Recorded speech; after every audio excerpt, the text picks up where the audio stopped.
Good afternoon, everyone. It's Father Neil. It is May 27th, Thursday afternoon, with my weekly update. A lot to report again this week. On the Renew My Church unification front, I had a very long and productive meeting with Father Robert on Tuesday early this week, and then I did meet with Father Brendan yesterday. He'll be our new associate. That has been confirmed, so he'll be doing English Masses here, and I think Robert will be doing English Masses here as well, and then also in the other parish, some English and some Polish over there. But there will be no change to the Mass schedule. He and I decided that it would be in the best interest to keep everything the same through June and then early summer until he can meet with his staff to see what the coverage has to be between the two parishes. And then we'll get this unification committee started in the early summer, and then they'll look at with both parishes at what the combined new Mass schedule will look like, and that obviously will take place with some discernment from input from the parishioners as well. Not sure, again, of the exact timing of when that will happen. That will largely be up to Father Robert and the Unification Committee. But so we'll get some names to him next week for that our share of that committee. So that's all positive. I did check with the parish council and the reopening committee about the use of masks and other things in the church, and we have permission from the Archdiocese to allow people to come to church without masks, but we'll be required to check them in to ensure that they have been vaccinated, so they'll have to bring either a vaccination card or proof of that on their phone. And we've decided that's too cumbersome a process to try to manage right at the beginning of Mass time. And so many people also will feel safer in the short term. So for now, we've increased the capacity to 170. I think I'll be able to increase that a little bit more in a couple of weeks. But for now, we're going to require that masks still be worn in the church for Mass and for other functions in the church as well. So that's really the only update from last week on the sanitation procedures and the updates. Otherwise, we'll continue to work toward full reopening. So that's a positive development. As far as the parish is concerned, as we get preparing for the transition, I did meet with the Vicariate budget team, and they have approved our budget for the coming year. So we have permission to go ahead and start those plans in place. So we'll have some people coming in June to do some capital repairs and do some other maintenance type things that we've now got an official budget for. And then also we'll be working with the accounting services will be coming in June to for a few months to give us some of those transitional bookkeeping and accounting services to help us prepare for the transition and get ready and for the transition itself. And they'll be helping out, I believe, at St. Constance as well. So that's all good. That'll take some pressure off our business manager to actually do the work of unification and getting our year-end results done. So that's all fairly positive. So on the other front, we had our last full school Mass today. We'll have the graduation Mass, as I said, next Wednesday, and then the kindergarten graduation will be Tuesday, the 8th of June. Our school year will be over at that point, saying farewell, of course, to all the 8th graders, none of whom were born when I came here. It's going to be difficult since I've known them for all their lives, but it's a ending for all of us and a beginning, and so we trust the Holy Spirit and look forward to that. Also, on a good news front, we will be inviting, or we have invited, and they will be joining us, the Our Lady of Victory Spread Group, the special religious ed program for adults with disabilities. Our young people, I believe 17 to 22 years old.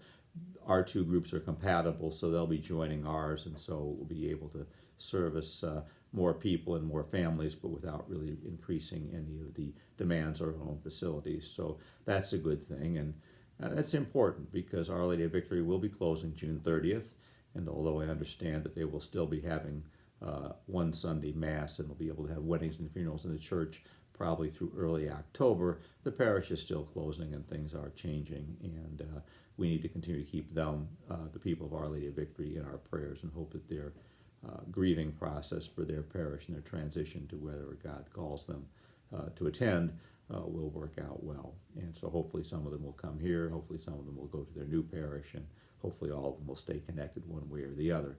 So that's all very positive, and we're happy to do that for them. Other than that, most of what I updated last week hasn't really changed. We're still working toward all of that. We are going to be doing some things in the school this summer to get that ready for next year.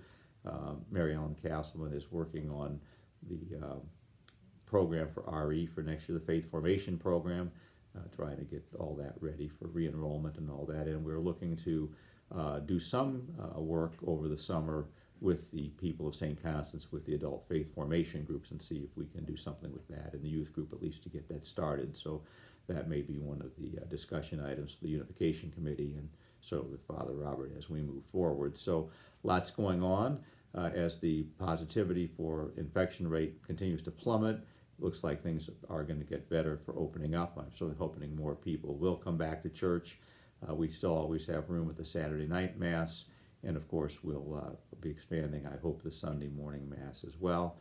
What it also means for baptisms and weddings is we can accommodate more guests than we have in the past. So beginning in June, I'll probably raise the number of baptisms and the guests that we can be permitted. Certainly for the 2 weddings in June, they're up to they're at the 170 limit as well. They won't have that many people there, but they're certainly welcome to have that many as far as the church is concerned. We will not be having summer school this summer, but we'll have some a remedial summer program for 6 weeks from mid-June to the end of July for some of the children who are needing extra assistance. So a lot of things going on, lots to plan, and I'm sure you all have that as well. I hope that as we prepare for the Memorial Day weekend that we spend some time not only with our families enjoying the long holiday, but really focusing on what it's all about, and that's remembering all the men and women who have died in the wars to preserve our freedoms, and certainly to remember all the veterans and those who are actively still in service to make sure those freedoms move forward. So to remember all that, and I think one of the greatest ways we can do that, honor them, is not only to remember them in our prayers, but support them, support all our veterans organizations, and also work for kind of peace in our own culture and society so that things become more civil and more fair and more safe for everybody. It's not something we can do for the whole country, but certainly we can make those efforts in our own lives, our own families, our own communities, our own workplaces, and certainly to continue to pray for those folks who are suffering from all those ill effects of the gun violence, both in our city and the mass shootings that we've seen recently.